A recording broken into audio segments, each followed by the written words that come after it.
welcome to my channel. In today's video, I am sharing with you all my biology NCERT which I am maintaining for Neet 2021.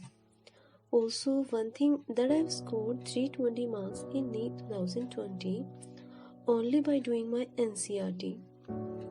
So in upcoming video, I will share with you all how to maintain and what to include in your NCERT, so that you need not to do so many things for biology.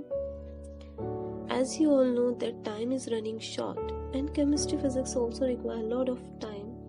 So please stay tuned for upcoming videos.